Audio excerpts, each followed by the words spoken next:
Hello children, how are you all? Today I am going to teach you about writing chemical formulae of different chemical compounds. Yes. In my last video, I told you, I explained in a very detailed manner about what is valency all about, right?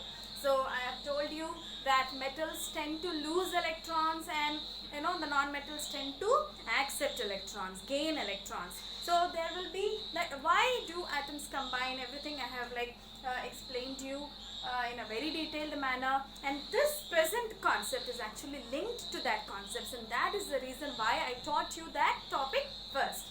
So please go through that video if you have not seen till now, because if you don't understand that concept, understanding this would be little difficult for you.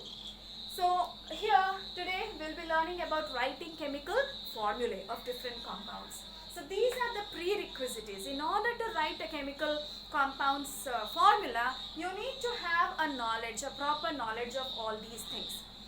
In I think last week or a week before that, I told you to collect information about, to make a tabular form of 1 to 20 elements in order and their symbols and valencies. I don't know how many of you have done that, but it's very, very important in order to write the chemical formula.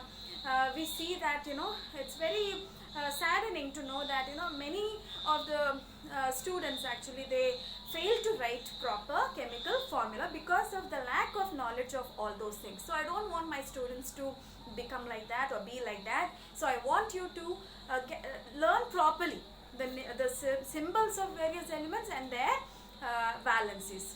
Okay? Then it's very easy actually in order to write a chemical formula of various compounds. So if you have not done that, please write all those tables, the name of the element, symbols and their valencies. Okay. Now the first step in order to write a chemical formula, the first step what you need to do, you have to write down the symbols of the elements which are present in a chemical compound. If I simply say sodium chloride, so it's in the name itself. What are the elements, which elements are present in this compound? There's one sodium and there's chlorine in it, right? Sodium chloride.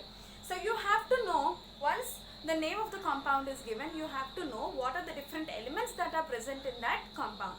For example, sodium hydroxide, if I say, what is the form of sodium hydroxide? So it's in the name itself. It has got sodium, it has got hydrogen and it has got oxygen. So in that way, you have to know what are the different elements that are present in that chemical compound, and you should have a knowledge of the symbols that are present in the compound. If I say water, you should be knowing that it contains hydrogen as well as oxygen. So you have to know the constituents that make up a particular compound. Okay. Step 2, you have to note down the valencies of individual constituents. Now, when you have known what are the different individual constituents that are present in the chemical compound, now you have to know their valencies. As I told you, for example, if it is water, there are hydrogen and oxygen that are present in that molecule. Now, what is the valency of oxygen and what is the valency of hydrogen? That also you should be knowing. And you have to note down on top actually. Then step 3 is crisscrossing their valencies. I told you hydrogen and oxygen. Hydrogen has got its valency and oxygen has got its valency. What is the valency of oxygen, children? I think in my last class I told you. It is 2. Okay. So it is hydrogen has got valency 1, oxygen has got valency 2. Now what you need to do is you have to crisscross or exchange the valencies such that you get the chemical compound formula. So let's go ahead. I'll explain all these things with the help of an example so that you will be learning, you will be knowing it better. So let's see an example. Sodium oxide. So when I say sodium oxide, what are the individual constituents that are present in this? It's got 2 constituents. One is sodium, another one is oxygen. We shall first write down the symbols of sodium and oxygen. Many of the students make very blunder here. Sodium, they simply write off the symbol as S. S is not the symbol of sodium. Some write SO. No. It's actually the Greek or the Latin name actually natrium. Okay. So the element gets its symbol from the Latin name of the element, that is nothing but natrium. So Na is the symbol of sodium, children. Okay. What is the first step that we need to do? We need to write down the symbols of the constituent elements. What are the constituent elements here? Sodium and oxygen. Sodium and oxygen. What is the symbol of oxygen? O. Now come to the step 2. What is step 2? Note down the valencies of individual constituents. Now you tell me, what is the valency of sodium? 1, right? Plus 1 actually. So we won't write any sign over here, plus or minus. Simply write down 1. Sodium 1.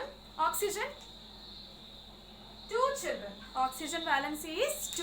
Now like that you write down the valencies just on top, right? Now what is the third step that we can do? So this is very important, children. All the steps are quite very important. The first 2 steps are very important.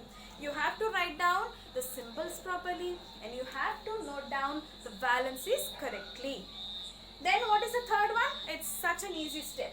Crisscross their valencies and write as their subscript. So this is the valency of sodium and you have to crisscross. That means you have to give this valency to oxygen. And this is the valency of oxygen. You have to give it to sodium. So ultimately what you'll get, children? Na will get, you have to write as subscript. Na will get a valency, a number of 2 as a subscript. 2 goes here and 1 goes here. Na2O1. 1 you need not mention. If it is 2 or more than 2 only, you need to mention. 1 you need not mention because it's already there. So Na2O is the chemical formula of sodium oxide. Did you understand that, children? What is the first step that we did? Write down the symbols of elements, sodium and oxygen. Then we wrote down the valencies, sodium valency, oxygen valency on top. And then what did we do? We crisscrossed. This is nothing but called as a crisscross method of writing chemical formulae. We crisscross the valencies and we get 2 goes to Na, 1 goes to O. And that is Na2O1 or simply Na2O. Did you get that? Now, if I say, what is the formula of sodium oxide? You will be able to write it in this way. Now, shall we try with magnesium chloride now? Now, what are the elements that are present in magnesium chloride? Very simple. It is magnesium and chlorine. That's all. Now, write down the formula or symbols. Magnesium Mg and chlorine Cl. Small l. Many of you write capital L. That is wrong. C capital, L small. M capital, G small. N capital, A small. The first letter should be capital and the second letter should be small. Now we have Mg and Cl. Now tell me quickly, what is the valency of magnesium? 2, children. The valency of magnesium is 2 and that of chlorine is 1. Now what will be the final chemical formula here? So 2 should go to Cl and 1 should go to magnesium. Now write down, rewrite.